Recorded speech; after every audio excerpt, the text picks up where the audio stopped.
and then we will be going on live on our FB group so that we can review them during the time where we are vacant. Pwede po natin mabalikan at least hindi po mawala sa atin ang para yung ating mga kapatid din ay maka-follow. Okay? So dito na po tayo. We will be going live on our FB group. Nasa Present Truth. Okay. Now we are live on our FB group. Welcome and good afternoon to everyone. Tayo po ay magpapatuloy ng ating part 2 sa ating pag-aaral sa battle in and around Jerusalem. Alam po natin na this is timely. Kaya medyo iniba po natin ng ating pag-aaral. Ito po ay actually series of study in the book of Revelation. But dahil sa mga pangyayari po ay it demands our attention as well. Na para po manawaan natin kung ano po ang mga kaganapan na ito po ba ay mga kaganapan na pinahintulutan ng Panginoon dahil these are actually fulfillment of the prophecy that was foretold. Okay? Na sinabi po sa kasulatan. Okay. Now, ang atin pong iniwan na bahagi po ng ating pag-aaral ay dito po sa akin pong i-share muna bago po tayo manalangin. Balikan ko lang po konti ang ating naiwanan. Nasabi nga po rito sa Zechariah chapter 2 verse 5 na ang buod po noon ay the Lord is to destroy all the inhabitants in the land of the Palestine. And at the same time, make it dwellings for shepherds and folds for flock. Shows that he is to first drive out of the land all the wicked. So, ito po yung purpose bakit magkaroon ng gigantic war dyan sa Jerusalem. Because ang nanahan po dyan ay hindi po desired ng Panginoon na sila'y manahan dyan. Dahil hindi po yan ang panukala ng Panginoon. Okay? Kaya nga po doon sa binasa natin sa Zephaniah chapter 2:1 ay gather ye. They are gathering actually. They come together but they are nation not desire. Ngunit may pasubali po sa verse 2 na before the decree comes, ibig sabihin, before the destruction comes for the people in that land, they need to seek meekness. They need to seek righteousness so that when the time of the anger of the Lord, they may be hid. Ibig sabihin, sila po ay maligtas. Kaya sabi po rito na the only Jews and Arabs that may remain in the land will be those who seek the Lord. Kaya mayroon pong i-preserve ang Panginoon na mga Jews at saka mga Arabs. Yung mga Jews and Arabs na tingkuyan ibig sabihin yung matigas ang mga may pride, matigas yung ulo. Ang kanilang sarili lang, ang kanilang pinagyayabang nila na may kapangyarihan sila, may kalakasan sila. They are not looking or seeking the Lord with meekness. Ayon doon sa Zephaniah chapter 2 verse 2 na kung saan ay before the fierce anger of the Lord, tinatawagan po sila na seek meekness and righteousness. Kaya yung mga Jews and Arabs na will seek meekness and righteousness will be preserved because they are actually believing the Lord. And the only people that will get there are those who will stay there. Ibig sabihin mga kapatid, yung mga taong Jews and Arabs na sasali dyan sa kaligtasan ay those who are preserved and stayed on the southern part of Israel. Dahil ang southern part po ay hindi po yan mawasak. Ang northern part lang po talaga yung sentro ng pagwawasak o desolation. Ayon po yan sa Zechariah chapter 12 verse 1 and 2. Okay.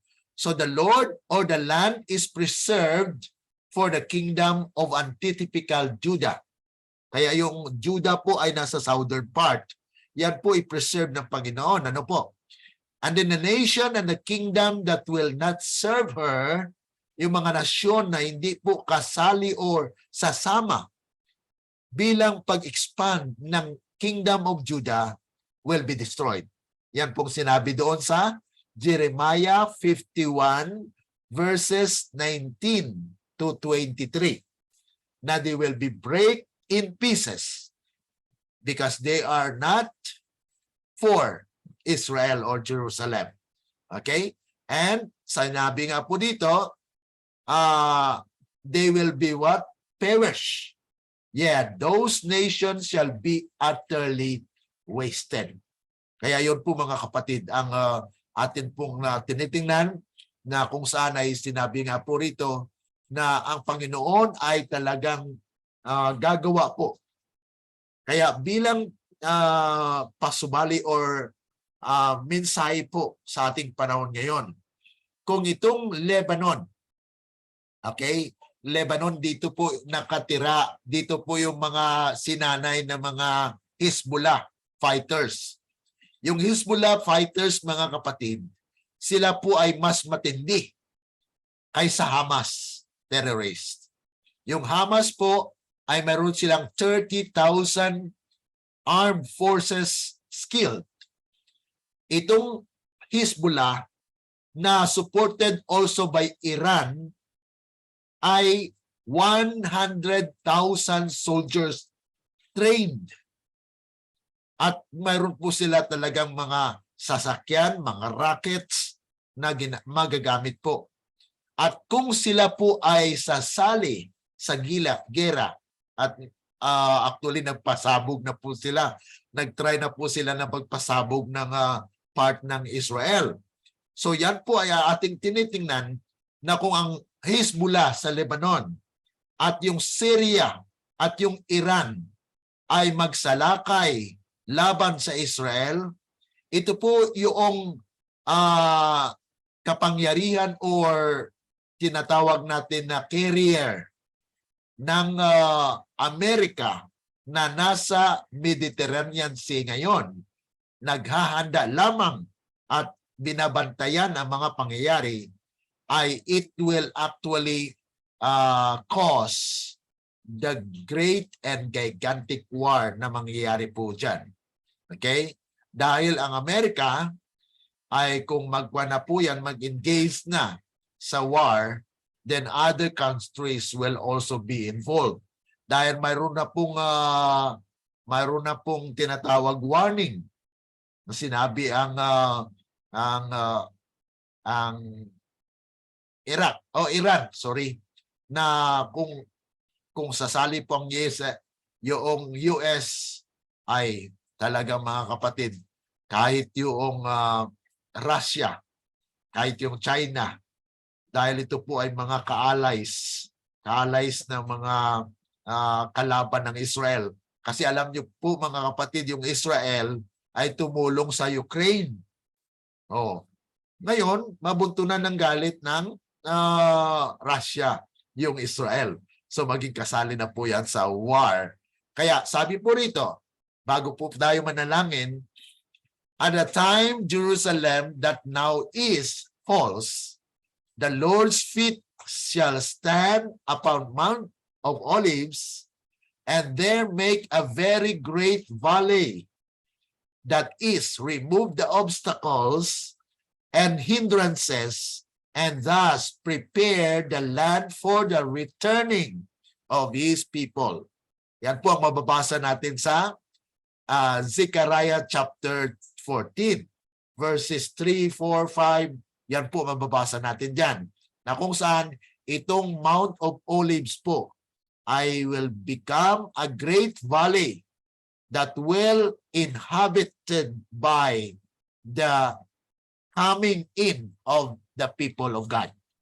Zacarias 14 verse Verse 3 po, verses 3, 4, 5, nandiyan po yung kwan dyan, yung description kung paano po na itong mangyayari na yung Mount of Olives na po yan ay maging flattened po yan. Maging plain po siya. Na iyan po ay maging lugar na titirhan muna. Ibig sabihin, preparation po yan. At din, mawala na po kasi ng hadlang. Yung tinatawag nating maroon pong hindrances o obstacle para ang bayan ng Diyos ay makapasok po dyan. So God will cause the Mount of Olives to be flattened, a great valley, and people will rush in there to be protected by the Lord. Okay?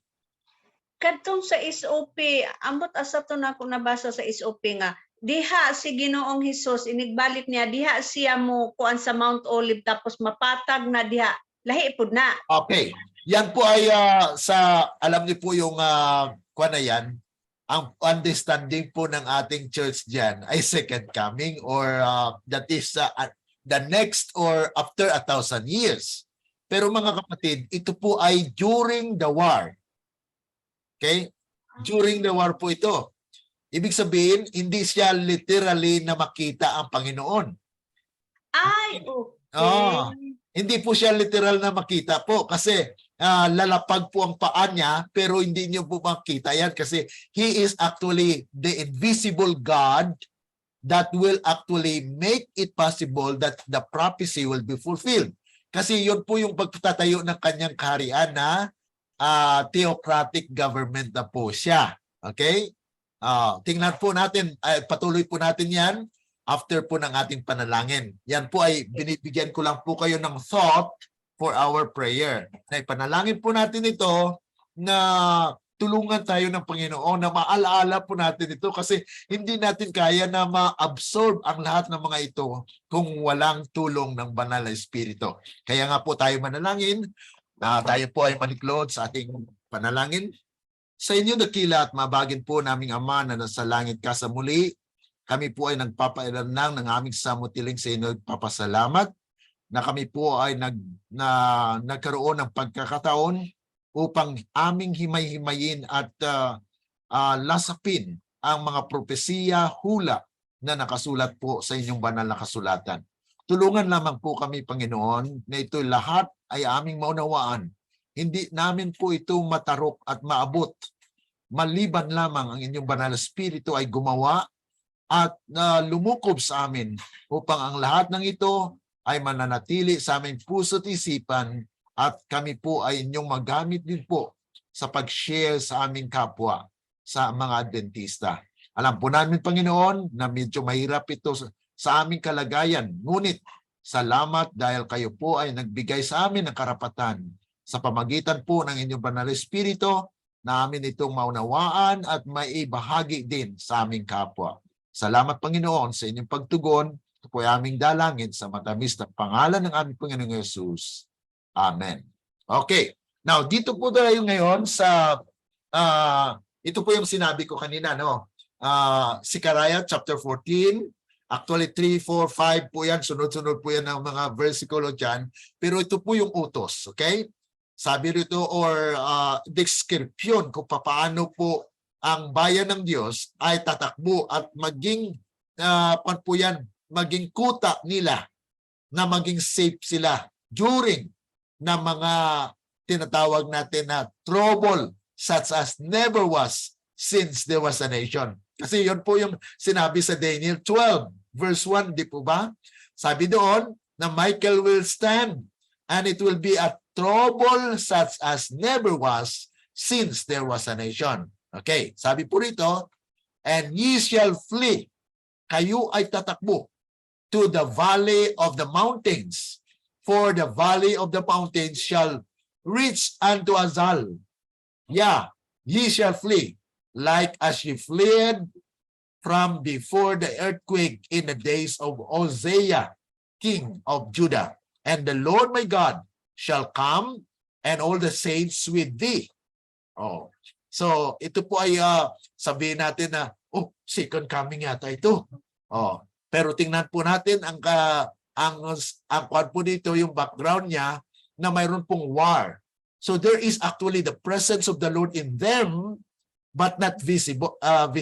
Kasi ang visible po kung darating siya sa clouds of heaven. Okay? Yan po ang pagkakaiba dito. Na yes, Jesus may be with them, but this is not the second coming of Christ. Because the second coming of Christ is visible. Sabi doon sa Revelation chapter 1 verse 7, ano pong sabi? All eyes shall see Him. And then sa 1 Thessalonians 4:16 and 17, sabi po doon, na Christ will come in the clouds of heaven. Ngunit ito mga kapatid, ay kasama po yung mga saints, hindi yung angels. Iba po yung pagkakasabi doon sa second coming ni Kristo, na He will come with the angels in the clouds of heaven. Dito po sinasabi dito, the Lord my God shall come and all the saints with thee. Okay. Tingnan po natin mga kapatid, basahin natin sa Tagalog. Sister Iris. Sakaraya 14 verse 5. At ako'y magsisitaka sa libis ng mga bundok, sapagkat ang libis ng mga bundok ay aabot sa asad. Oo, kayo'y tatakas na gaya ng inyong pagtakas mula sa bago ang lindol sa mga kaarawan ni Uzzias na hari sa Juda. At ang Panginoon kong Diyos ay darating at ang lahat na banal na kasama mo. Okay. So, kung darating po siya na kasama yung mga banal, ibig sabihin, ang mga banal galing sa langit? No, that is not. So, inconsistent po siya sa ating doktrina ng second coming kasi in the second coming of Christ, He will come with the angels, not with the saints. Okay? Ang second coming niya po, He will come to take the saints from the earth. Nakuha niyo po ang mga punto dito? Na dapat po ang pag-unawa natin ay connected po sa ating doktrina at sa turo ng Biblia na ang second coming ni Kristo ay nasa clouds of heaven siya with angels. Okay, pero itong sinasabi dito, ang Panginoon kong Diyos ay darating at ang lahat na banal na kasama mo. Okay, so sino ang sinasabihan po dito? Yung mga nanampalataya. Yung mga taong subject ng mensahe sa Sikaraya. At alam natin mga kapatid na ang Biblia, the Bible was written for our admonition, for our instruction, for all righteousness. So ito po ay target sa atin. Na ito po ay kung tayo nanampalataya na ito po ay mangyari, then we will be with those people that will come with the Lord. Okay? Because they will come to the kingdom. Okay? They will be gathered to the kingdom. Unsa to nga Revelation Ang ano po? Revelation 1:7. 1:7 tapos Thessalonian. 1 Thessalonians 4:16 and 17 po. Okay. Yun po yung ating basihan ng second coming. Na yung second coming visible. At saka nasa cloud lang siya. Okay? Itong coming na ito dito po sa Mount of Olives na kung saan ay i-gather po doon yung bayan niya para maging protection po sa kanila during the war. Okay? Kaya sabi po rito, paano gawin ng Panginoon yan? Na darating siya kasama yung mga banal. Ito po ang verse 8 to 10 ng Sikaraya 10. Ano pong sabi? I will hiss for them. Ano pong hiss? Ibig sabihin ng hiss? Shh! Hoy, come on. Ganon. So, Ah, God will call them His. Okay? And gather them, for I have redeemed them. Oh. So, i-gather niyo po mga na mga kapatid, hindi po ito second coming. Ano po? Kaya, maging inconsistent po ang pagkaunawa ng ating mga karamihan po ng mga pastor ay direct nila na ito ay second coming. Pero dapat po alamin po natin kung saan ang konteksto nito. Ang konteksto nito ay noong panahon na sa 14 kasi po ay tungkol po yan sa battle. Ano po? So, battle in Jerusalem. So, ibig sabihin, yan po ay connected doon sa mga pangyayari na kung saan ang bayan ng Diyos ililigtas ng Panginoon. Kaya sabi po rito, for I have redeemed thee, redeemed them, and they shall increase as they have increased. Dadami ng danami because the kingdom of God will expand and nations will come to the kingdom of God. Yan po ang propesya ni Isaias. Okay, Isaias, Kapitulo 2, versikulo 2 hanggang 4. Isaias, Kapitulo 2, Ah. 4. Okay. Yan po ang sinasabi po dyan, nations will invite nations. Ibig mga kapatid, nasabihin niya, come, punta tayo doon sa bundok ng Panginoon. We will come to the mountain of the Lord that we will be taught. Tuturuan tayo doon ng Maunang giingon sa Daniel nga og ang nalukop sa tibuok kalibutan. Yes po, yun po yun. Connected po sa Daniel. Kasi ang Daniel, the stone actually became a mountain and a great mountain and filled the whole earth. Yan po yung kingdom ng Panginoon. Kaya sa verse 44 ng Daniel 2, sabi po ron, and in the days of these kings shall the God of heaven establish a kingdom, and it will not be left to other people, but it will be given to His people. Kaya yung Jerusalem ay mamanahin po ng kanyang bayan. Kaya magkaroon po yan ng gigantic war po dyan para i-prepare yung lupa. At habang mayroon pong nangyayari na labanan, ang paa ng Panginoon ay kanyang ilapag dyan sa Mount of Olive, and that will be flattened. Yan po ay maging valley. And people will rush in there, katulad po sa nangyari sa panahon ni King Uzziah, King of Judah. Kung maalala niyo po yan, ay yun po ang nangyari. They rushed, they takbo. Tumakbo po sila para maligtas. Yan po ang mangyari. So, kaya sabi doon sa Isaiah, di ba? You will be as eagle with wings. You have strength. Kaya bigyan po ng kalakasan ng bayan ng Diyos during that time. Kaya those who cannot bear that process, God will allows them to rest for a while, so that when the resurrection comes, they are already in the kingdom.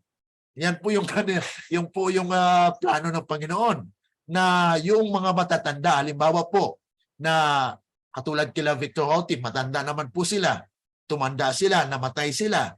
So God will resurrect them and they will be in the kingdom. So i-gather ng Panginoon na direct na po yan doon sa kingdom. Hindi na po sila maglalakad, hindi na po sila magta-travel going to the kingdom. Okay, so sabi po rito, Dili na sila mo apel pag message. okay, ma-appeal po kasi under the third angel's message, ayon po doon sa Testimonies for the Church, volume 7, page 17, paragraph 4. Okay? Isulat nyo lang po, 7T. Testimonies for the Church, volume 7, page 17, paragraph 4. Ano pong sabi doon? Ang sabi po doon na we may rest in the grave for a little while, but when in the kingdom the call will will enable you to rise again and take the work once more. Yan po ang laman ng nakasulat doon sa Testimonies for the Church, Volume 7, page 17, paragraph 4. Na kung saan sasali po sila yung mga sa special resurrection, yung under the third angel's message. Kaya mayroon pong vision si Ellen G. White, di ba? Nasabi niya, I don't like to return back to the earth. I like to stay here. Pero anong sabi ng angel sa kanya? If you are faithful, you will be with the 144,000. Ibig sabihin, yung mga namatay ay sila po ay kasama. Pero hindi sila kabilang. Yan po ang pagkakaiba. Among and with. Ang among po, okay, ang among kabilang. Ang with ay kasama. So, ibig sabihin, the Seventh-day Adventists who have died will be with the 144,000. Hindi po sila kabilang, pero kasama sila. Yan po ang ating kinaklaro. Ano po? Na yung mga under the third angel's message, mayroon po silang pag-asa at gawain na hindi natapos. Because there is still another message, the fourth angel's message, that will give force and power to the third angel's message, and it will swell into a loud cry. Kaya sabi po rito sa verse 9, and I will sow them. Ano pong ibig sabihin ng sow? Itanim, di po? Among them, I will sow them among the people. Ibig sabihin, mayroon pong pagtatanim. Bakit? Mayroon pong bunga na aanihin, yung second fruit. And they shall remember me in far countries, and they shall live with their children and turn again. I will bring them again also out of the land of Egypt. So kung sabihin po natin na second coming ito, ay mali na po, di ba? Paano po mabring yung people again out of Egypt kung nasa kwa na po yan, na nasa langit na or galing sa langit. Kasi ang pagdating ng Panginoon po, galing siya sa langit, kaya with angels. Pero ang sinabi doon kanina sa binasa natin, na the Lord will come with His people. His people po yan, ibig sabihin, they are actually gathering in a place called a kingdom of God. Kaya sabi po rito, I will bring them into the land of Gilead and Lebanon, and place shall not be found for them. So mga kapatid, dito po yung nais ng Panginoon na mangyari sa bayan niya, na maunawaan po natin. Okay, basahin po natin sa Tagalog. Ako'y magsisisigaw para sa kanila at titipunin ko sila sapagkat tinubos ko sila. At sila dadami na gaya ng kanilang nadagdagan. At aking ihahasik ang mga yaon sa mga bayan at kanilang aalalahanin ako sa malayong mga lupain. At sila ay mabubuhay kasama ang kanilang mga anak at muling babalik. Aking ibabalik din silang mula sa lupain ng Ehipto at titupunin ko sila mula sa Assyria at dadalhin ko sila sa lupain ng Galaan at Lebanon at lugar ay hindi matatagpuan para sa kanila. Ayan. So ito po mga kapatid yung plano ng Panginoon na yung mga itinanim niya, okay, sa mga bayan, ibalik niya yan. At talagang ibalik niya at dadalhin sila sa lupain ng Galaad o Gilead at saka Lebanon. Alam niyo po ba yung mga places na ito ay talagang sagana? This is a country living. Country living na po ito. Ano po? So ito po ay nais ng Panginoon na God will protect His people in that time. Now, ngayon, pinag-usapan po natin yung war. Ang mananalo po dyan sa war ay mga hindi rin po mananampalataya. Ngunit sila ginamit ng Panginoon bilang mga karpentero na magsaayos ng mga desolated places. So, ngayon, nandyan sila. Ano ngayon ang gagawin ng Panginoon para itong mga winners of war ay mawala? Kasi yan po ay lupain ng bayan ng Diyos. Pero ang nanalo sa war, ang siyang nanahan dyan. So ngayon, anong gagawin ng Panginoon? Dahil may winners of war. Ang nanalo po ba sa war, di ba pag manalo po yung isang kaharian, ay magdadala po siya ng lahat ng mga kamkam niya. Ibig sabihin, sinamsam niya ng mga kapangyarihan, dadalhin niya dyan. Tapos, ayusin na yan. Okay. Tapos, pagkaayos na po yan, ano pong gagawin ng Diyos? Ito na po. God will remove the winners of the war with the ancient methods. Ito po ang medyo talagang napakasaklap na pangyayari sa mga taong ito. Okay? Ito po. Tanggalin ng Diyos ang mga nanalo sa digmaan. Okay? Na may sinaunang pamamaraan. Ano po ang mga sinaunang pamamaraan ng Panginoon? Ito po ang basahin natin. Okay. Sikaraya. Kaya ito pong sikaraya ay patungkol po yan sa gera at kung paano po ang Panginoon ay gagawa po para sa kanyang bayan. Okay, verse 12 po ng Sikaraya 14. Sabi po rito, and this shall be the plague wherewith the Lord will smite all the people that have fought against Jerusalem. Their flesh shall consume away while they stand upon their feet, and their eyes shall consume away in their holes, and their tongue shall consumed away in their mouth. So ano po mangyayari? Malulusaw lang po. So this is the glory of God. The glory of God that will consume them. Sabi po rito, verse 13, and it shall come to pass in that day that a great tumult from the Lord shall be among them, and they shall lay hold every one on the hand of his neighbor, and his hand shall rise up against the hand of his neighbor. Ito na po yung pangyayari na maglaban-laban na po sila, magpatayan sila na dahil sa sakit, dahil sa nararanasan po nila, ay they will raise up katulad po sa nangyari sa Tower of Babel.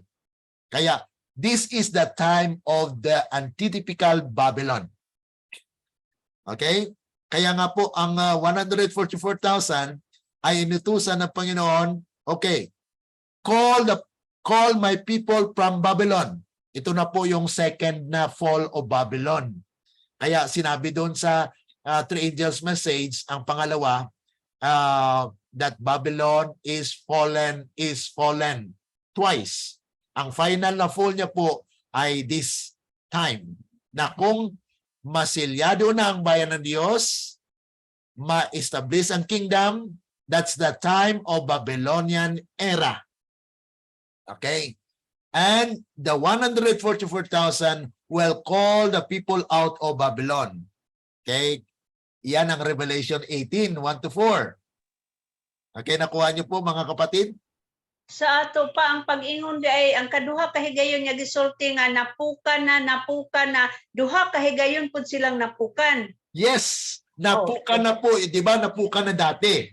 Pero hindi pa po final kasi may pangalawa pa. So that's why there is repetition of the message of the second angel's message, and it will actually be powerful because it added the corruption of the world. Kasi added yan, may corruption na nangyari sa sanglibutan. So, pinainom niya ang babae na yon, pinainom niya ang lahat ng mga bansa ng kanyang pakikiapid. Yan po ang fornication. Kaya sinabi po doon na yung patutot, okay, yung harlot, the church, sistema ng babae na apostate. Ito po yung sistema ng false teaching o false worship. Yan po ang kapangyarihan na uupo doon sa 7 ulo. Di ba may mabasa tayo dyan na 7 ulo, inupuan ng babae? Yan po ang Church Confederation na yan na po ang pagkontrol ng sistema ng false worship. Kaya magkaroon po ng Sunday law. Okay, control niya na po yung lahat ng mga iglesia. Pero ang bayan ng Diyos ay tatayo dahil may kingdom na. Okay? Doon po ang presente na ang kaharian ng Panginoon. Pero sa kabilang banda, ang lahat ng mga churches ay kontrolado po ng babae. Okay? Inupuan po siya ng babae. And then, yan din po ang time ng scarlet-colored beast. Yung scarlet-colored beast ay Revelation 17 naman po yun.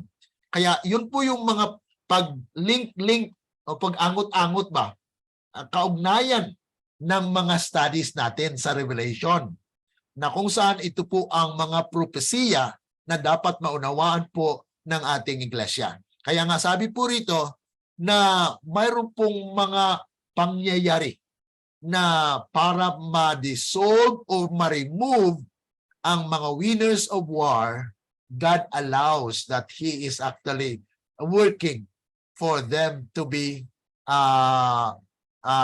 punished or mawala po sila. Sabi sa verse 4 ng Zechariah 12, in that day, kailan yan? Sa pangyayaring ito, said the Lord, I will smite. So ang Panginoon mag-smite po nito mga kapatid, hindi po ito second coming, kundi ito visible na kanyang pakikipaglaban. Okay? Kasi po siya po yung hari, but He is invisible leading His people, na kung saan ay gawin niya po ang kanyang kapangyarihan. This is a mystery of God's vindication of His character. Kasi nais ng Panginoon na ipakilala sa sanglibutan, I am the King. Ako pong hari. Kaya Daniel chapter 2 verse 44 ay talagang yun po ang klaro dyan. Pero it is not the second coming. Ano po? It is the kingdom that because of His glory, ay nandyan po ang kapangyarihan ng Panginoon. I will smite every horse with astonishment and his rider with madness. So kung ang mga sumasakay doon sa mga rockets or aircraft, mga kapatid, ay magkaroon na ng madness. Ano pong mangyari pag mad yung tao? Hindi niya na alam kung anong gagawin niya. Kaya sige na lang. So, and I will open mine eyes upon the house of Judah, and will smite every horse of the people with blindness. Kaya ano mangyayari mga kapatid? Kung ang mga pilot ng aircraft ay maging bulag, maging mad, maging buang-buang na, ano mangyayari? Magbanggaan po sila dyan in the air. So Okay. history repeat itself lang gihapon, brother. Yes, yan po yung kaya sinulat po yung Biblia para maka-learn tayo that God is actually powerful, that He can make possible things to happen. Kasi nasa plano po ng Panginoon yan. He knows His plan, and He actually in His heart is you and me. He wants to save us. Kaya ito po ang mga mangyayari, na ito po yung kaparaanan ng Panginoon para sila po ay magkaroon po ng mawala po sila dyan. So that is the way how God removed the winners of the war at that time. So basahin nyo lang po yung 14 ng Zechariah, nandyan po. Mas maganda kung basahin nyo po sa Tagalog. Ito po basahin natin, Sister Iris. Zechariah 14 verse 12. At ito ang magiging salot na sasaktan ng Panginoon sa lahat ng bayan na nakipaglaban sa Jerusalem. Ang kanilang laman ay lalamon habang nakatayo. Sila sa kanilang mga paa at ang kanilang mga mata ay matutupok sa kanilang mga butas. At ang kanilang dila ay matutupok sa kanilang bibig. At mangyayari sa araw na yaon na ang isang malaking kaguluhan mula sa Panginoon ay mapapasa kanila. At kanilang hahawakan ang bawat isa sa kamay ng kanyang kapwa. At ang kanyang kamay ay magsisibangon laban sa kamay ng kanyang kapwa. Sa araw na yaon, sabi ng Panginoon, aking sasaktan ang bawat kabayo ng pagkamangha at kaniyang sakay ng kabaliwan. At aking ibubuksan ang aking mga mata sa sangbahayan ni Huda. At aking sasaktan ng pagkabulag ang bawat kabayo ng bayan. Ayan. So ito, kita nyo mga kapatid, kung ito po ay i-interpret natin na second coming, hindi po siya magtugma. Ano po? Kasi mayroon po ditong mga sasaktan ng Panginoon. Ano po? Na kung saan sabi nga po rito na yung mag-away sila, mag-awayan sila. Okay? And then sabi nga po rito na sa araw na yon ay may isang malaking kaguluhan. Okay, so this is a great trouble. Kaya nga po ang great multitude ay makaranas po ng great tribulation. Okay, nakuha niyo po mga kapatid? Yan na po ang sinasabi doon sa Revelation, na Revelation chapter 7 verse 14, na yung bayan ng Diyos at that time will experience the great tribulation. Dahil ito pong mga pangyayaring ito ay trouble such as never was since there was a nation. Dahil ang Panginoon na po ang tatayo para sa kanyang bayan. Okay?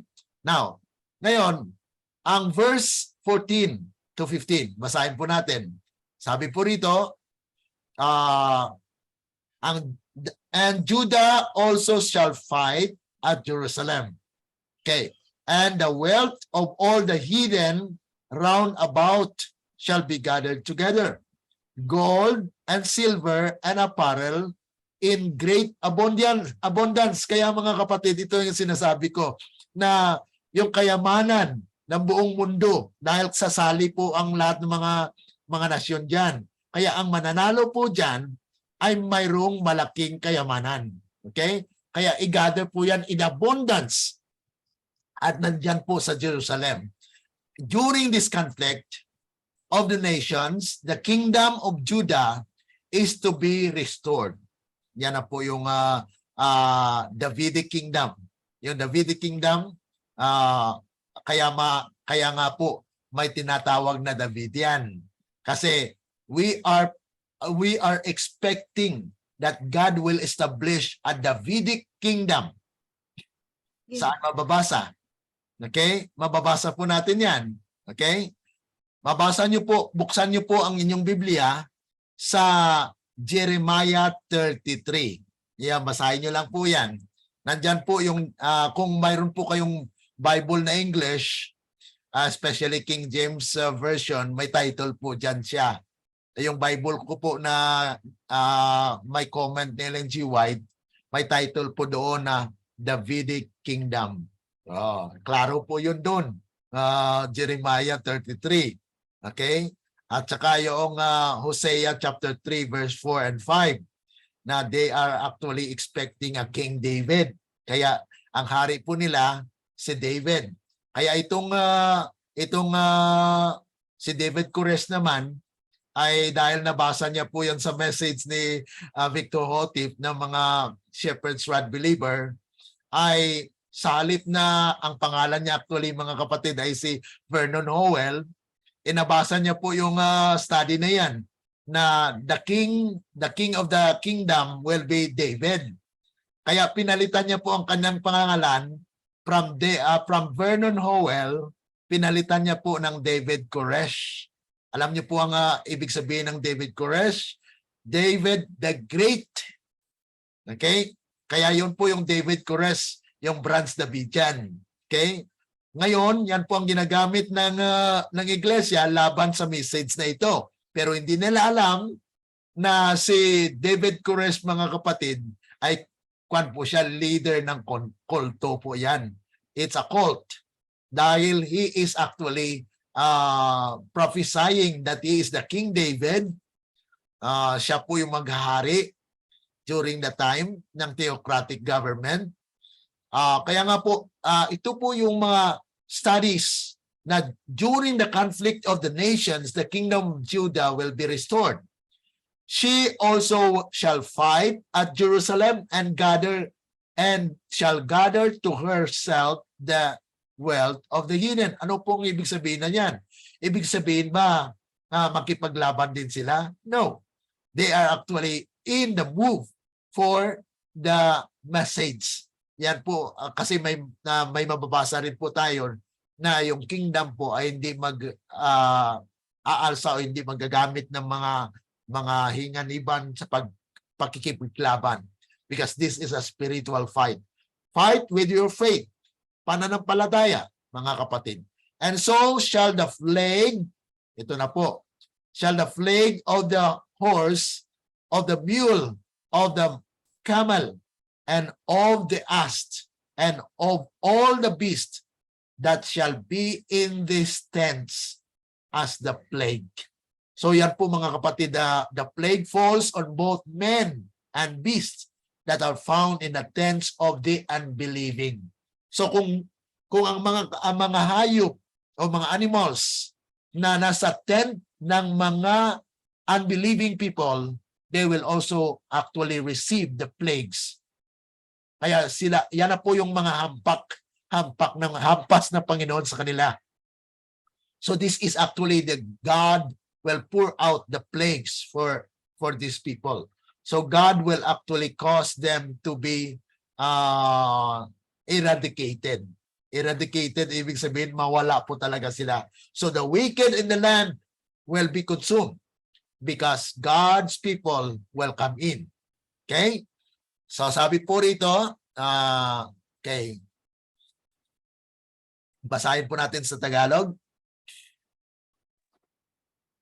Zechariah 14 verse 14. At ang Huda ay makikipaglaban din sa Jerusalem. At ang kayamanan ng lahat ng mga pagano sa palibot ay titipunin, ginto at pilak at kasuotan sa labis na kasaganaan. Sa panahong ito, ng alitan ng mga bansa, ang kaharian ng Juda ay ibabalik. Siya rin ay makikipaglaban sa Jerusalem at titipunin sa kanilang sarili ang kayamanan ng mga pagano. At gayon ang magiging salot ng kabayo, ng mula ng kamelyo at ng asno, at ng lahat ng hayop na nasa mga toldang ito, gaya ng salot na ito. Ang salot ay nahuhulog sa kapwa-tao at hayop na matatagpuan sa mga tolda ng mga hindi naniniwala. Okay. So yung mga hindi nanampalataya, yun po yung affected ng plagues. Pero ang bayan ng Diyos ay protected. Yan po ang kagandahan dyan. Na kung saan ay sa alitan ng mga bansang ito. Kasi mayroon pong war eh. Ongoing po yan. Sabihin natin yes, may nanalo na sa war, pero hindi pa po matatapos yan. Mayroon pang invasion. Mayroon pang mangyari po na pagsalakay sa kingdom. Kasi nakita nila po na ang bayan ng Diyos ay walang pader, walang wall. Pero nandyan sila nananahan. After po na mawala yung mga winners of war, ang bayan ng Diyos ay mananahan po dyan. Ngayon, ang ibang mga countries na nakatingin, bakit sila nandyan? Hindi naman sila ang winner sa war. Bakit sila nandyan? Ngayon sa lakayin nila po yan. Mapapag-aralan po natin yan. Okay. At this time, the Lord protects the house of Judah. So God will protect the house of Judah at that time, mga kapatid. Na kung saan, in that day, ito po ay larawan ng mga pangyayari after 1,000 years. Ibig sabihin, God's people will experience partially on earth. Dahil ang kalwalatian ng Panginoon na nasa kanya, sa kanila. Kaya tinawag siyang everlasting kingdom. Dahil hindi na po siya mawawala. Kung hindi siya mawawala, ibig sabihin may pinag-umpisahan. Mayroong inumpisahan sa lupa hanggat mayroon pong bakasyon. Ang bakasyon po, 1,000 years. Bakit ka magbakasyon? Dahil nagpakasal na. Ibig sabihin, nagkaroon na ng kasalan sa lupa. Okay? At ang kasalan dito, yung babae, okay, the kingdom, God's people, and Christ. So, ngayon, nasa kingdom, yan din po yung tinatawag nating antitypical arka. Yung arka sa ating kapanahonan, mga kapatid, ay ang kingdom. Ang sino mang makapasok sa kingdom ay ligtas, mga kapatid. Ngunit yung mga taong hindi makapasok sa kingdom, ay yun po yung mga wicked. Na sila po ang ranas ng 7 plagues. Okay? Kaya sabi po rito, in that day, Sikaraya 12 po ito, verse 6, in that day, I will make the governors of Judah like an earth of fire among the wood, and like a torch of fire in a sheaf, and they shall devour all the people round about. Ibig sabihin, mga kapatid, kanilang pagsilay or pagtingin pa lang sa mga tao ng Diyos, sa bayan ng Diyos, sa leaders, governors of Judah, sa 144,000, ay malulusaw na po sila. Bakit? Because of God's glory in them. Yan pong pinapakita dito sa atin, mga kapatid, na during that time, hindi po sila, kung sila po ay makasalanan, they cannot gaze. Hindi po sila makatingin sa bayan ng Diyos. Bakit po?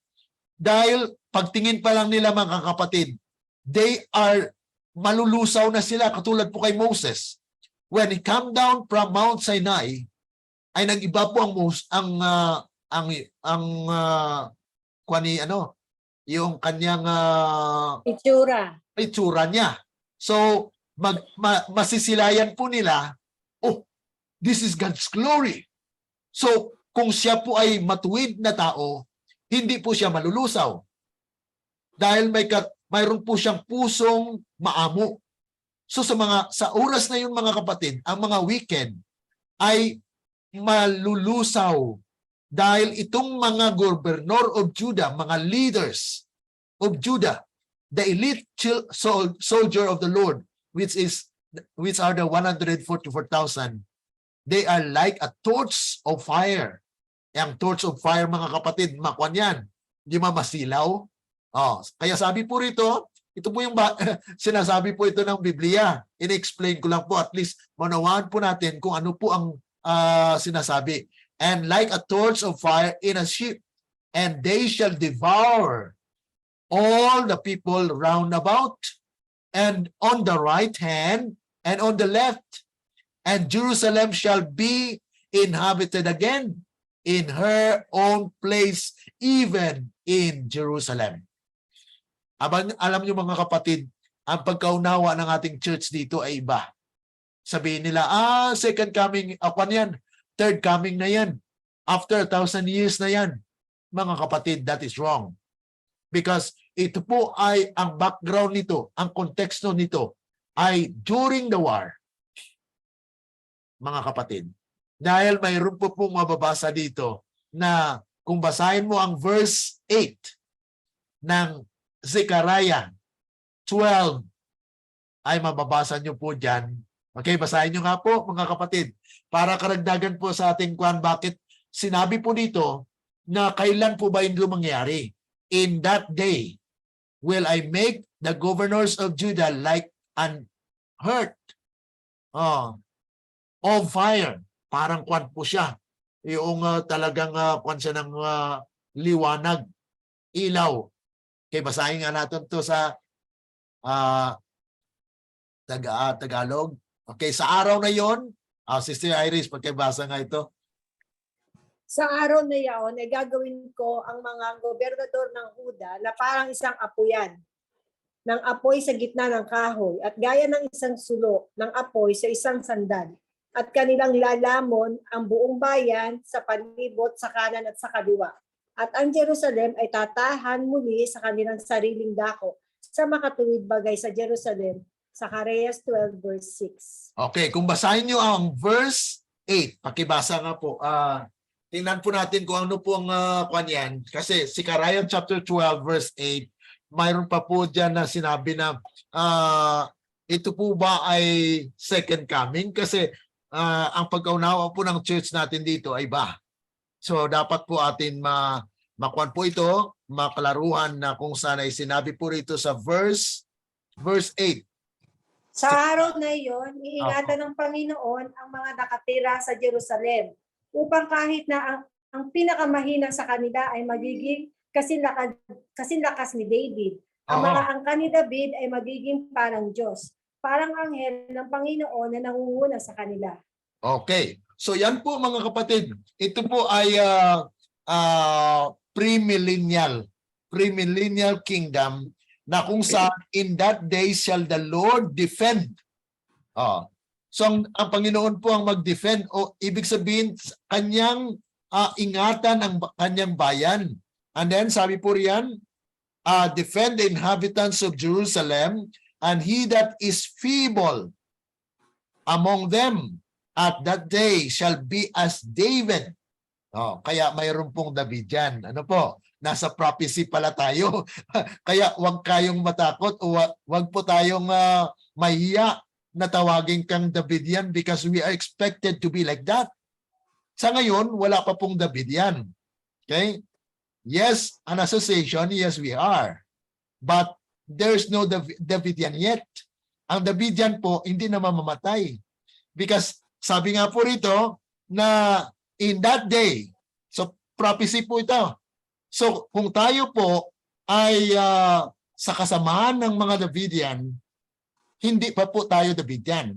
But it is actually expected in that time. That's why sinasabi po, strive with all the power. Ibig sabihin mga kapatid, wala pa tayong kapangyarihan. God will supply us the kapangyarihan so that we can strive with all the power that God has given us to be among. Hindi pa nga tayo, wala pang nakakaalam na siya ba ay kasama na or kabilang doon sa 144,000. We are not saying that we are already kabilang. We are striving. Nag-strive tayo. So, striving with all the power. So, sa pamagitan ng kapangyarihan ng Diyos, kakayanin natin yan, mga kapatid. Because God has provided us. And they will be like David. Anong sabi? And the house of David. Ito na po yung Davidian. The house of David. Kung mabuo na po ang 144,000, the house of David, that is Davidian. Okay? Shall be as God. Ibig nyo, tingnan nyo mga kapatid they will be as God. Ibig sabihin, sila po ay may kaluwalhatian katulad ng Diyos. Na kaya nga po, itong nasa palibot na bayan ay malulusaw. Dahil hindi sila makatingin kasi pag nakita nilang Diyos, patay. Dahil makasalanan po. Yan po ang plano ng Panginoon. Na kung saan ang bayan niya ay maging representative niya. He empower His people. Kaya sa atin mga kapatid ngayon, ay dapat po hindi tayo, may mga tao kasing gustong mag-control sa atin. Ang mag-control sa atin dapat mga kapatid, ang Panginoon. The Lord should control us through His Word. Hindi po na hadlangan tayo ng tao, dahil hindi isang-ayon sa kanila, hindi isang-ayon sa ganito, hindi isang-ayon sa ganyan, mga kapatid. God actually is not like that. God is empowering us. He gives the power. Okay, gawin mo. I will give you the power. Ibig sabihin, God allows you to exercise. And that power that is in you is not you. Is not from you. It is from God. So ito pong mangyayari na yung mga natatahan sa lupain na yan ay maging like God na ang kanilang liwanag ay hindi po basta-basta yan. Because parang sulok po siya na napakaliwanag. Katulad po kay Moses nga po na nag-iba ang kanyang mukha. Because he had seen God. Okay? So sa araw na yon, pakibasa nito, Daniel chapter 2 verse 4. So Daniel 2 verse 44. Sa mga araw ng mga hari na ito, hindi pagkatapos ng kanilang mga araw, ang Diyos ng langit ay magtatayo ng isang kaharian na hindi kailanman malilipol, at ang kaharian ay hindi iiwan sa ibang bayan, kundi ito ay magsisipagputol-putol at lulubusin ang lahat ng kaharian na ito. At ito ay mananatili magpakailanman. Ayan po mga kapatid, ito po yung gawain ng kingdom niya. Itatayo ng Panginoon ang kanyang kaharian At yung kaharian na yun, hindi niya ibigay sa iba. Ibig sabihin, ay ibigay niya po sa kanyang bayan. Kung sino po ang sumusunod sa kanyang kalooban, ang siyang kabilang sa bayang ito. Ibig sabihin, itong kaharian ng Panginoon ay lilipulin niya ang, sabi nga po, magsisipagputol-putol at lulubusin ang lahat ng mga kaharian na presenting nandyan.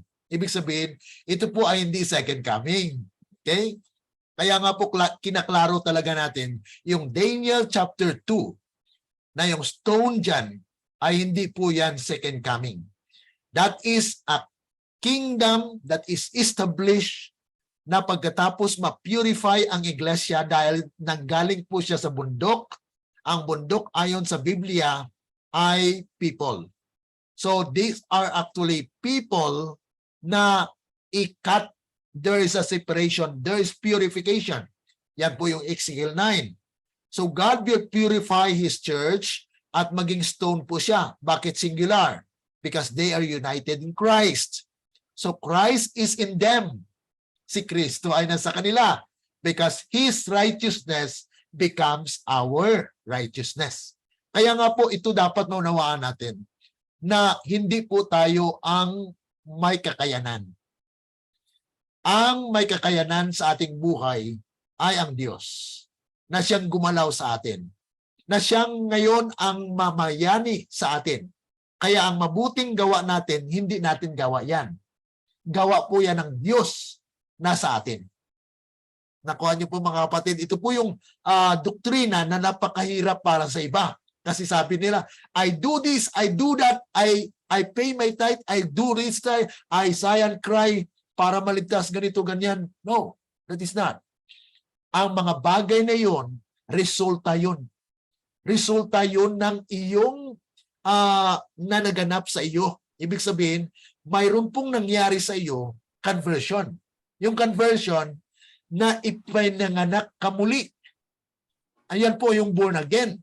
Pinanganak ka muli, kaya ang iyong ginagawa ngayon, hindi na sa iyo, kundi iyong kapangyarihan na gumanap sa iyong buhay. Yan po yung righteousness of Christ. Okay? Ayun po yung pinaka-basic actually. Pero marami po sa ating mga kapatiran sa iglesia na hindi po nakakaunawan yan. Okay? Kahit dito po sa present truth ay mayroon pa pong mga struggle po dyan sa pag-unawa na yan. Okay? Sabi pa po dito sa Micah, Micah chapter 4 verse 2, Then it shall come to pass. Ito na po yung sinabi ko kanina, sa Isaiah din po yun. That many nations, tandaan po natin, hindi po ito individual groups, kundi nations na talaga. Many nations shall come and say, Come. Sila pa nga mag-invite. Come and let us go up to the mountain of the Lord and to the house of the God of Jacob. And He will teach us of His ways, and we will walk in His path.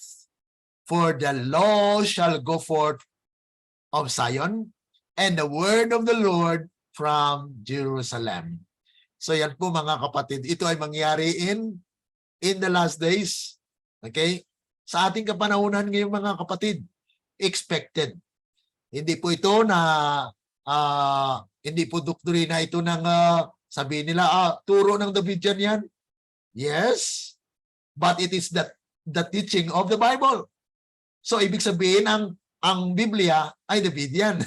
So kung ano pong tinuturo ng Biblia, yun pong tinuturo ng Davidian. Okay? So wala pong there is no controversy on that, on this. Because God, through the Bible, speaks that the prophecy involves the people who are called Davidian. Because they will be like David and the house of David as God in the last days. They will also be called saviors. Obadiah chapter 1 verse 21. when the kingdom of righteousness will be established, then God's people, the 144,000, become saviors. Plural. Nasa Obadiah po, chapter 1, verse 21. Okay. So, sabi po rito, okay, mabasa po ba ito, Sister Eris? Opo. Sige po. Antes, itatag ang Githadiya ni Ay. Huda. Parang Bisaya to. Isaya na translate. Sige po. Antes itatag at ang Githadiya ni Huda ha Jerusalem, ang butot kukubkob ang mga balay, babalingan nga ang mga babaye, magiging mga tawo. Hindi lahat, bagaman ay mapupunta sa pagkabihag.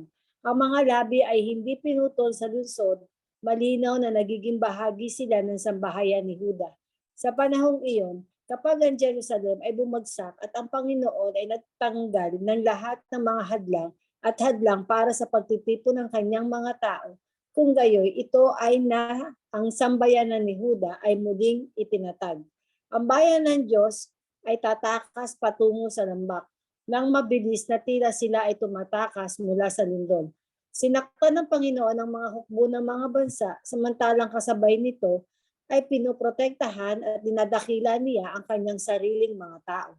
Sa pamamagitan ni Propeta Zacarias, ipinangako ng Diyos sa kanyang bayan sa ating panahon ang sapat na padagiang espiritual na liwanag. Mula sa Jerusalem sa araw na iyon ay dadaloy ang buhay ng katotohanan. Pagkatapos ay maraming bansa ang lalapit at magsasabi, halika, tayo'y umahon sa bundok ng Panginoon. Napakagandang pag-asa. At anong trahedya kung ang sino man sa atin ay hindi magawa ang ating bahagi upang simulan ang maluwalhating araw na iyon. Ayan po mga kapatid, kaya habang may panahon pa po ngayon, ito po yung araw ng paghahanda na kung saan ay pinapahayag po ito sa atin para makita po natin the future glory of God's people at the time. Na sa ngayon po ay medyo makita natin na parang madiskoryo tayo, madiscourage tayo dahil hindi po tinatanggap yung mensahe.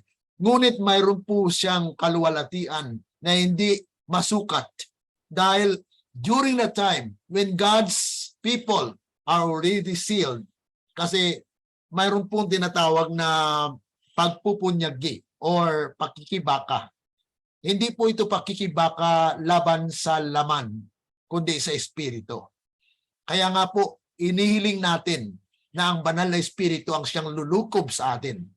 Kasi ang lakas natin bilang laman ay walang kakayanan. Maliban lamang mga kapatid, kung ang banal na espiritu ang siyang lulukob sa ating buhay, ay magkaroon po tayo ng kalakasan, katatagan, at kapakinabangan sa harapan ng Panginoon. Wala po tayong pakinabang sa Panginoon bilang laman. Okay? Kaya nga po siya naghihip ng espiritu para ang lupa na kanyang nilikha ay maging buhay na laman. Ibig sabihin, buhay na kaluluwa na kung saan ito po ay gumagalaw sang-ayon po sa espiritu na kanyang pinagkaloob sa atin. Okay. Nehemiah.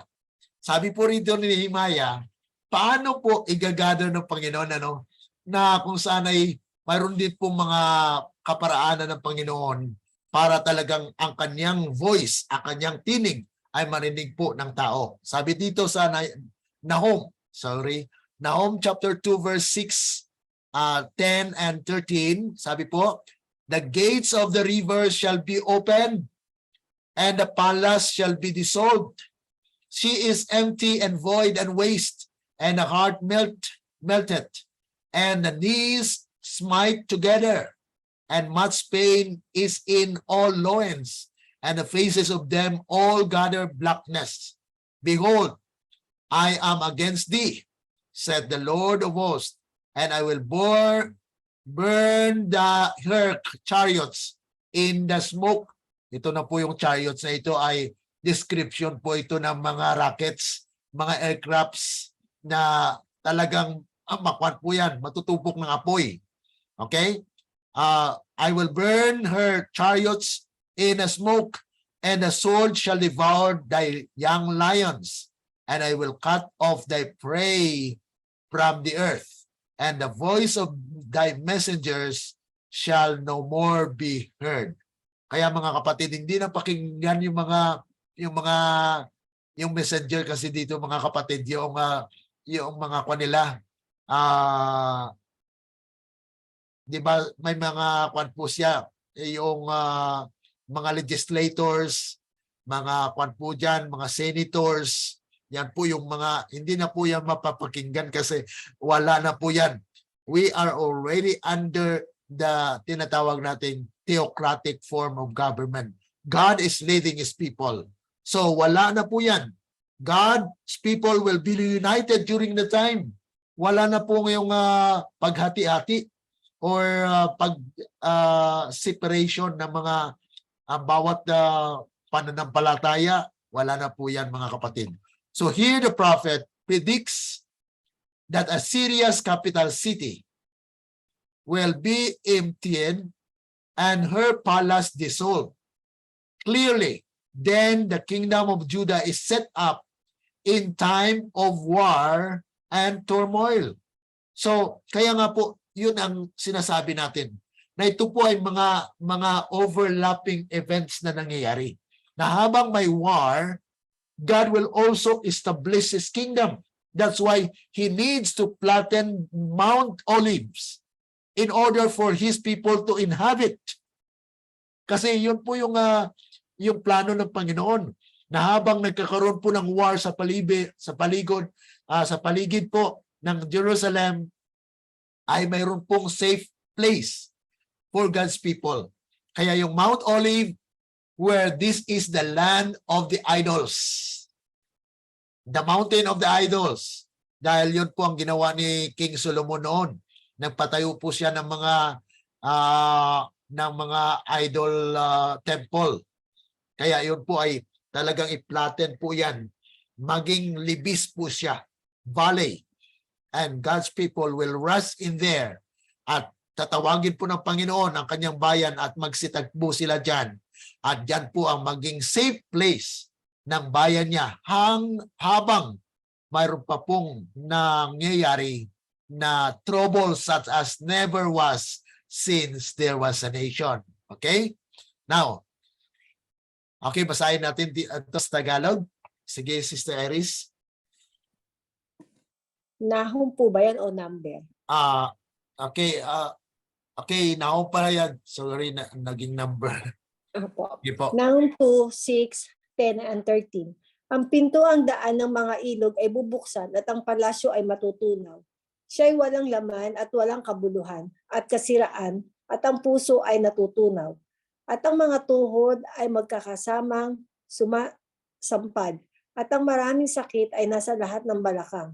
At ang mga mukha ng lahat ng mga ito ay nagtitipo ng kadiliman. Narito ako'y laban sa iyo, sabi ng Panginoon ng mga hukbo, at aking susunugin ang kanyang mga karo sa usok at lalamunan ng tabak ang iyong mga batang leon.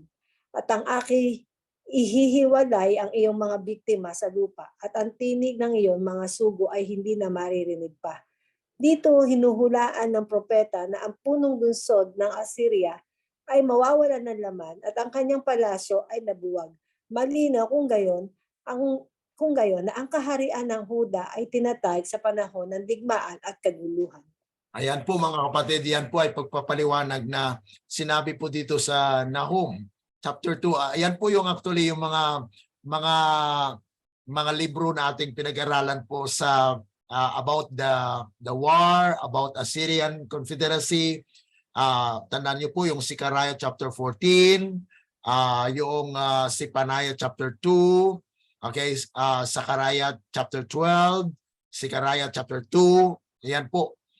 Yan po ang mga actually pinag-aralan natin tungkol sa war. At Nahum po ay nandyan po yung gigantic war na binanggit din po. So yun po ay mga kasama po sa ating pag-aaral na kung saan inulaan po ni Nahum na itong center or capital ng Assyria. Ang sinabi ko nga po, ng capital of Assyria is USA. Kasi magtatayo po siya ng tabernakulo doon sa Holy Land, sa between two seas. Yan pong Daniel chapter 11 verse 45. At ano pong mangyari? Yan po ay maging empty, walang laman. Dahil yan po ay matutunaw, mapupugnaw at talagang wawasakin po ng Panginoon yan. Because this is not God's will that they are the one that leading there. Hindi na po maririnig kanilang mga tinig sa ngayon. Maririnig mo ang mga sinasabi ng mga Secretary of Defense, Secretary ang ganito, ganyan. Marami po silang sinasabi. Pinagdidibatihan kung ano po ang gagawin, ano ang nangyayari sa sanglibutan ngayon. Hindi mo na marinig, mga kapatid. Yan po ang sinasabi dito sa Nahum. Okay? Because this will be a kingdom that God will rule. Kasi nagtayo na siya ng kanyang kaharian, mga kapatid. Okay? So, actually, ang kasunod na topic dito ay pang part 3 na ito. The kingdom will be attacked by Gog. Pero kung okay lang sa inyo, na ipatuloy po natin, pero depende po sa inyo kung ano po ang pan natin. Pleasure po natin, ipatuloy natin yung study na ito. Any reaction po? Hindi po ba mag-aalanganin yung gawain mamaya? Oo, yun na nga po ang... Mag-question and answer na lang po, kaya sige, reflection. sige po. Sige, sa question and answer na lang po tayo para at least mayroon pa po tayong part 3. Ano po? Kasi hindi natin makuan lahat ito na mayroon pa po talagang kingdom will be attacked by Gog. Ito na yung sinasabi ko na invasion. Mayroon pong kapangyarihan na kaharian na mainggit po siya sa bayan ng Diyos sa Jerusalem. Kasi yung mga yung 144,000 igagather dyan sa kingdom. Ngayon, sabihin nila, ay hindi naman kayo ang nanalo dyan sa Jerusalem, bakit nandyan kayo? Gera. Kaya gigirahin nila. Yan po ang mangyayari. Kaya ito ay tinatawag na battle in and around Jerusalem, na kung saan ay nais nila na agawin. Yan din po ang pangyayari after 1,000 years. Kaya ito po yung type. Sabi sa Spirit of Prophecy, when there is no type, there is no truth. Ibig sabihin, pinapakita ng Panginoon muna ang leksyon. Ito ang mangyayari. And then, yun po ang mangyayari, katumbas ng mga pangyayari na nakita. Yan po yung tinatawag na typology study. Typological study, which is ipakita niya yung type. Ito nangyari ito. Ito rin ang mangyayari sa darating. Yan po yung typology. Ibig sabihin, it's a type of the events that happens and it points to the events that will happen. Okay, nakuha niyo po mga kapatid, katulad kay David. David was actually chosen by God. At ito po ay type of the experience of the people now, which are also called the antitypical David. Kaya tinawag siyang Davidian. Okay, because those Davidian will experience the experience of David. Pero dyan sa church po mga kapatid, may kaibigan dyan si David na si Jonathan.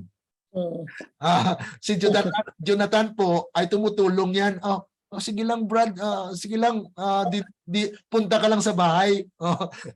Sa halip na itaboy ka rin, ay iamuin ka pa. Yan po si Jonathan.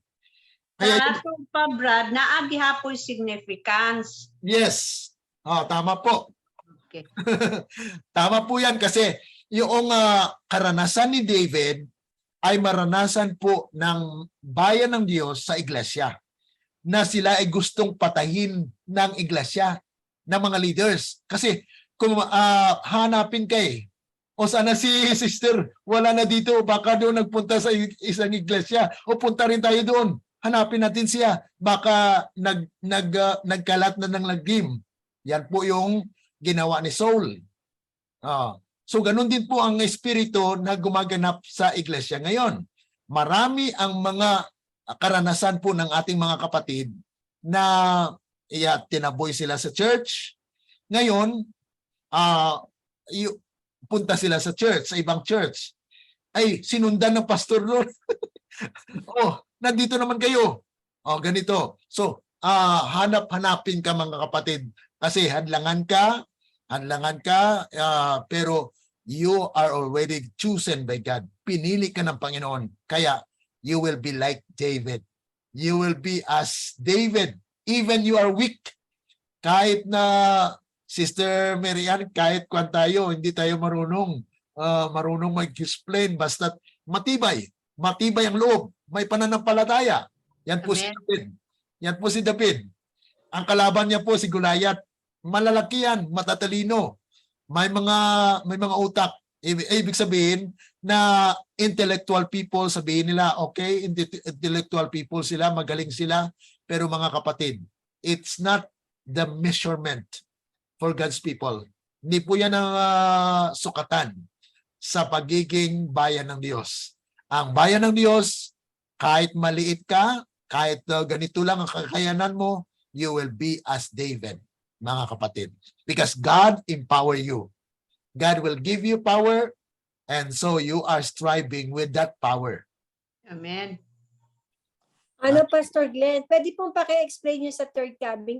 Naguguluhan ako sa church niyan. Nung nakaraan may na-discuss na ganyan. Okay? Na- Okay. Third, Ang third coming na sinasabi po sa termino ng mga Seventh-day Adventist, yan na po yung after a millennium. Okay? Kasi ang first coming po ni Christ, visible po. Visible siya, naging laman siya. Yan yan po yung unang coming niya. Ang second coming niya po, yung visible na coming. Pangalawa po yan. Ang pangatlong coming niya, ayan na po yung kasama niya na yung Jerusalem. Yun na po yung third coming na sinasabi sa layman's term ng mga Seventh-day Adventist. Pero dito po sa message ay may iba't ibang coming po talaga actually. Ang una ay coming ni Christ, yes, naging laman po siya. Okay? Pero may broon po siyang tinatawag na coming as a thief. thief. Coming as a thief po mga kapatid, hindi po yan second coming. Kasi ang second coming po, visible. Yan po yung pagkakaiba dyan. Ang Rapture naman sa sa born again yata. Sa born again naman po, ay rapture siya. Actually, hindi siya second coming din eh. Kasi rapture ang ibig sabihin nila, hugnutin ka lang ba? You will be kunin ka lang. So hindi po pinapakita dyan na dumating si Kristo. So it's not about the second coming. It is rapture or getting the saints from earth. Yan po yung rapture. Kaya you are taken. Okay? So kukunin ka lang na parang nawala ka lang. So it's not second coming. Okay. So yung coming coming at the temple, yan po yung purification. Okay? At yung coming niya into judgment, the same po yan. Coming as a thief, it's also a judgment.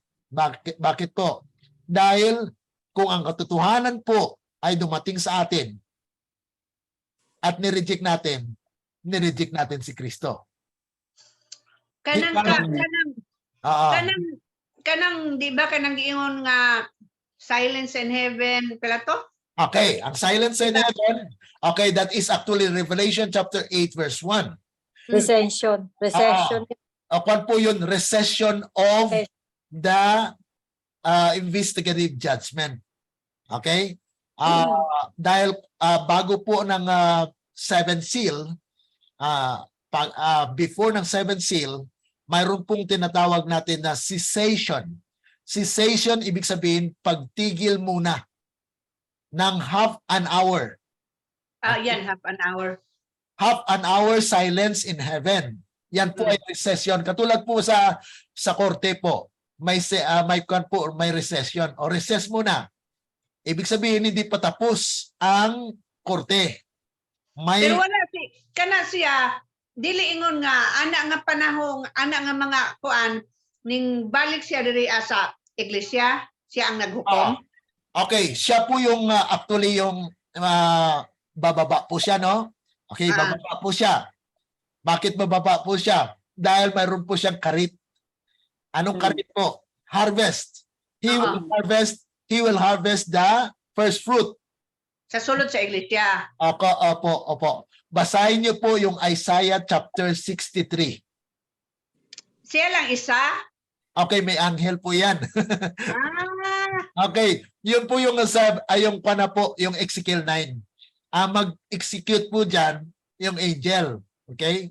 So, yan po yung kanyang gawain. Actually dyan sa Isaiah chapter 63, nandyan po yung description na kahit yung damit niya ay nabahiran ng dugo. So siya lang yun na mag-isa nagbuhat niya na sa tibuok kalibutan? Actually sa Ezekiel 9 naman, sa Ezekiel 9 kasi mayroon po diyang 6 angel, di ba? 6 men from the north. So ibig sabihin yan po ay gawain ng angel.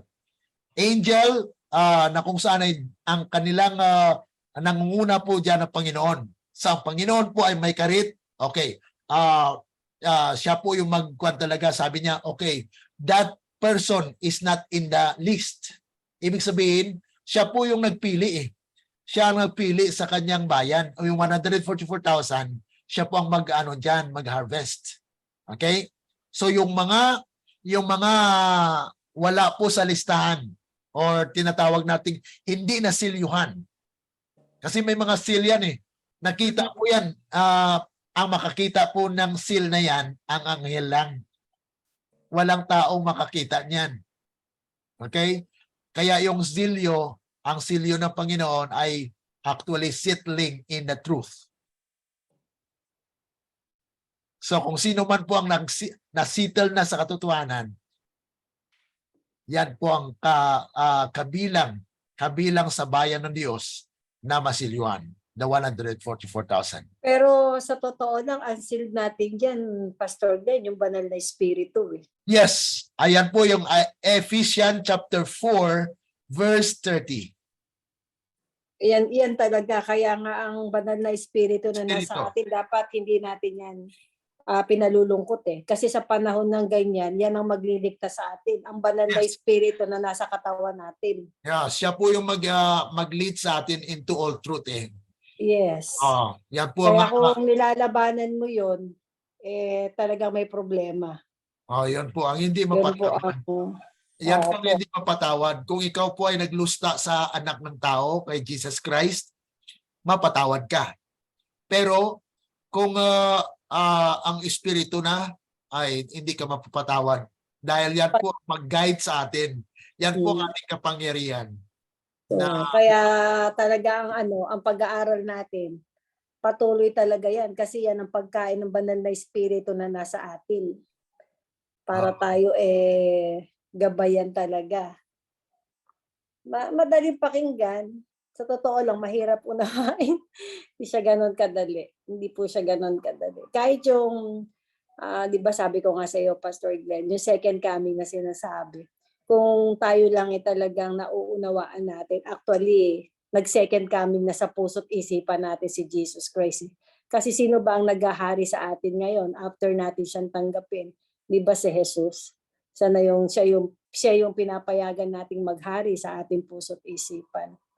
Diba? Yun yung mga dyan yung pag-iisip ba? Ako ganun kasi ako mag-isip eh. Kaya sabi ko, ang kabutihan ng Diyos napakalawak kung alam lang ng tao. Totoo lang po. Okay. Yun nga lang, struggle talaga tayo kasi nga bilang tao, syempre gumagawa ang Diyos sa atin, gumagawa rin ng kaaway. Kaya kailangan maging matalino. At sinasabi naman talaga sa Bible yan, kailangan maging matalino tayo. Alam natin kung kasi kung minsan may parang ang gaganda, parang maganda, pero hindi pala, di ba? Alam mo yung mapandaya ang kalaban. Kaya dapat wise talaga. Yan ang natin, pinagdadaanan sa panahon natin ngayon. Hindi lang yung physical na gera. Ang ingatan natin talaga yung spiritual na gera. Diyan tayo dapat maging matalino kasi yung espiritu, yan ang magliligtas sa atin kung ano yung, yan yung shield natin, yan yung selyo na nasa katawan natin. Ang banal na espiritu na regalo na ibinigay ng Diyos sa atin sa lahat ng mga nanampalataya. Yun po, yun yung ano ko lang, na-share ko lang po, pinapaunawa sa akin ng Diyos. Amen. Ayun. Mm. Okay. So, salamat sa panahon. Okay, kung meron pa po bang additional na reflection. So, may part 3 pa po ito. Yan ang part 3 natin, yung invasion, yung pagsalakay sa kingdom. Kasi there will be invasion kasi mainggit po sila eh. Mainggit yung ibang nasyon at they will gather at talagang salakayin po yung kingdom. Pero that time, Maisip ko Pastor Glenn, yan bang Iraq kalaban ng Israel? Kasi ang Iraq usually yan ang Babylon eh. Yan ang origin na talaga eh. Bayan ng Diyos kung tutuusin. Di ba yan ang Eden? Ang Babylon, Iraq yan eh. Yan ang original, di ba? Pinalitan lang ang Babylon na naging Iraq. So ngayon, nagkakagulo kasi, actually, makikita mo naman na sa mga news, yung mga nagre-react at saka yung nagkaroon na talaga sila ng mga kampihan na talagang maaaring lumusob. Kaya nga ang Amerika, syempre, step ahead din yan. Kaya nga sila nandun na maaga pa. Nag-uumpisa pa lang ang gera, nandun na sila, na-deployed na lahat. Pati yata ang Germany, parang meron na rin yata ipinadala. So, naano lang ako, iniisip ko lang kasi ang Israel. tahimik yung Iraq ngayon. Tahimik ang Iraq eh. Kaya sabi kong gano'n, ano kaya ang status ng Iraq? Actually, ang talaga namang origin na nung kinreate ang mundo sa Genesis, ang totoo naman kasi Babylonia ay ang Iraq. Actually, nandiyan talaga yung Garden of Eden, kaya hinahanap talaga yan ng mga kanu dyan. Di ba, nung nagkaroon sila ng mga gera-gera. Yan talaga yung layunin. Kaya lang, hindi naman ipakikita ng Diyos yun dahil wala naman na talaga at itinago ng Diyos yun. Hinide nga sa mga tao eh. Di ba, ang inano ko lang, tahimik, ano kaya kakong status ng Iraq? Sa Israel sila ba yung magkakampi? Pagdating din ba ng panahon, maglalaban sila. Pero supposed to be, nasa Bible naman, talagang papaligiran sila ng kalaban. At nangyari naman yun since 1960s yata yun, nung binibira nila ang Israel. Halos buong paligid niya, inaaway, ginigera sila eh. Kaya nga, alam nila yon kaya ganyan sila katatag sa ngayon. Yun yung mga future na talaga mapag-iisipan mo din. Kaya magkakaroon talaga ng chance na makapagtatayo talaga ng base militar ang Amerika dyan sa Gaza. Gawa ng kaguluhan na yan. Ngayon, dahil nga may banta na kung hindi talaga lulubayan ng Israel ang Hamas, bibira din ang actually bumibira na nga ang Lebanon eh. Susundan niya ng Iran. Pero ito kasing Iran, meron silang 5 weapon, di ba yung sinasabi ko sa'yo dati na nakahanda na. Meron pang 2 chemical na kulang doon para makumpleto yung weapon na yon para ma-deploy nila. Iyon ay panlaban talaga niya sa Israel. 2 klase pa ng chemical yun eh. Hindi lang ako aware kung anong klaseng chemical yung sinasabi. 2 klase ng chemical na pwede raw magpaano doon sa Israel. Yun ang doon last year o this year lang yung pinag-uusapan na nagkampi-kampi na sila, naglulusubin. Yun, ngayon ang awareness, ang utak natin lahat nandyan. Dito sa Pilipinas, ewan natin na yan nga, pwedeng December, pwedeng January, ang China naman ang bibira sa Taiwan. Kukunin niya ang Taiwan. Kasi ang China rin, bagsak ang economy, marami rin, ang Taiwan, talaga makikita naman natin progressive. Kasi, kaya ngayon inaangkin ng Amerika dahil sa kagalingan din nilang gumawa ng mga chips. Yung mga chips naman na yun yung mga ginagamit na inilalagay dyan sa mga panggera nila ng mga computer. Yan ang mga niyan. Ngayon, ang Pilipinas, sa totoo lang, na maiipit tayo just in case na kunin talaga ng Amerika. Kasi, nagkwento rin kasi yan, actually, kinuwento niya na yan, titirahin daw yung ang Israel 3 days before na mangyari. Parang wala lang, syempre, kwento-kwento. Tapos siya rin yung ngayon, sinasabi niya na yun nga, yung una, hindi pinaniwalaan. Ngayon, ito naman ang sinasabi niya, yun naman ngayong China, ang titira sa Taiwan dahil iti-take over nga daw yun. Yun Oh. yung sabi. 3 months ang sinabi. So either December or January siguro, o baka mas maaga, hindi natin alam. Pero talagang ever since talaga, noon pa man, naka-note na yun. Wala naman tayo actually pakialam, kaya nga lang kasi yung mga base ng mga kano nandito. Tapos ang mga kano rin, nagdadagdag din ng mga ano nila rito sa Pilipinas. Kaya talagang may something. May something talaga na mangyayari at talaga naman siguro, nakapanahon na. Kaya nga, hanggang tahimik ang mundo, tayo magsaya. Dahil bukas hindi natin alam kung ano ang mangyayari. Actually, 7 days ago, kuwan lang October 11, noong October 11, mayroon na actually warning yung Iraq. Iraqi politician Hadi al-Amiri threatened to target the US na kung sila ay makikisangkot sa gilad dyan sa Gaza ay Iran yun Iran, hindi Iraq yun. Iraq ang nakakuan dito. Iran. Ito, i-call ko sa iyo ang balita kasi kuan lang yan. That is actually October 11. October 11 ay may balita dito na ito i-share ko sa iyo.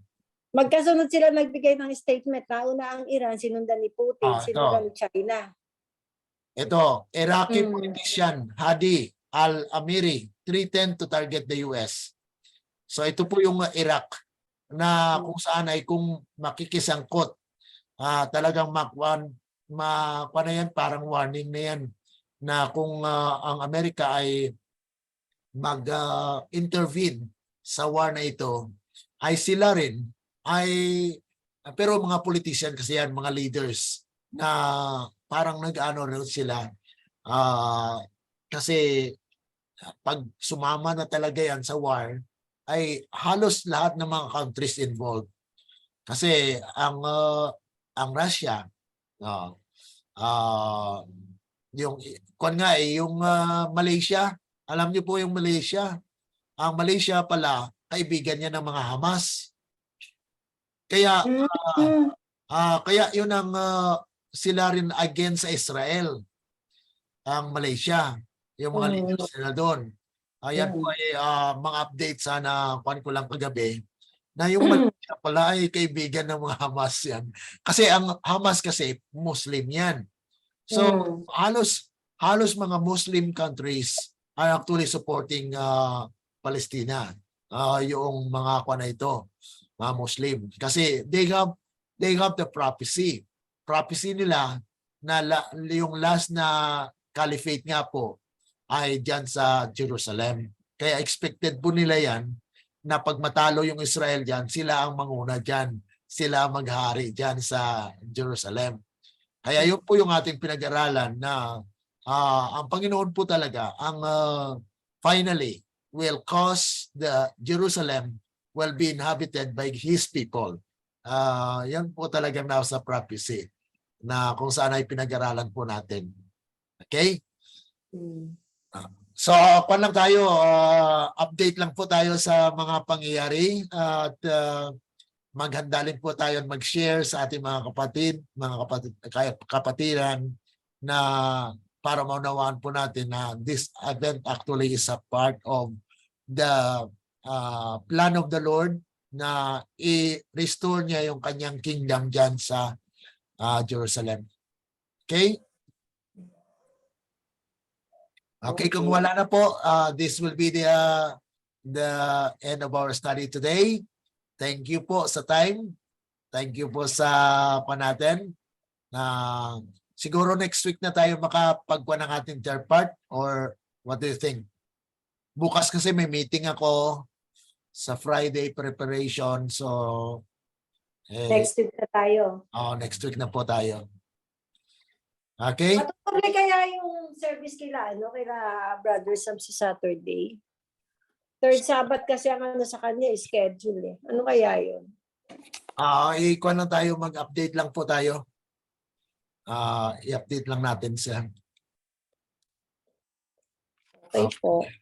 Okay, so sa ating closing prayer, Sister Miriam, can you pray? Okay ka lang ba dyan? Sige, sige. Sige po, thank you. Labing balaan o gamhanan nga Dios amahan makagagahom sa tanan magbubuhat sa langit ug sa yuta. Daghan kayong salamat sa mga mensahe nga imong gihatag kanamo. Amahan dako gayud kayo akong kalipay nga nakahibalo ako niini nga mensahe. Maingon man sa akong mga kaigsuonan nga ning apil karon sa Bible study nahibalo usab ako nga sila usab nalipay usab niini. Amahan panalangini kadto nga mga pulong nga dili kadto namo malimtan hinunoa makatabang usab kami sa pagmensahe ngadto sa uban sa among mga kaigsuonan Yes, sulod sa Lord. iglesia Hmm. bisan pagani sa among mga pamilya. Yes. Inaotamahan nga sa kanunay ikaw magapanalangin kanamo. Daghang salamat sa makausap pa among lauman nga sa kanunay ikaw magatabang kanamo ilabi na sa pagkinabuhi nga putli aron kami mahimong maapil nga masilyuhan. Yes. Salamat sa imong pagkamay kanamo among kining lauman nga madawat tungod lamang sa matamisungalan ni Jesus. Amen. Amen. Let the words of our mouth and the And the meditations of our meditations of my hearts heart be be acceptable acceptable unto thy sight, O Lord, our my strength and our and my Redeemer. Redeemer. Amen. Amen. Amen. Okay, Okay. maraming salamat po. God bless you all. Anong Amen. oras po tayo Yes. mamaya? Ano, Pastor Glenn? 7, 8? Ay, Wednesday pa lang. Hmm. Bukas. Bukas pa yung pan. Ay, bukas pa pala preparation natin. Akala ko nga pala. Akala ko Thursday na ngayon. Nasanay kasi ko ng Huwebes nga pala. Wednesday, maaga nga pala tayo nag-BS ngayon. Okay. Okay, okay po. Sige, Okay, sige. Thank you bye-bye. po. Okay. Okay.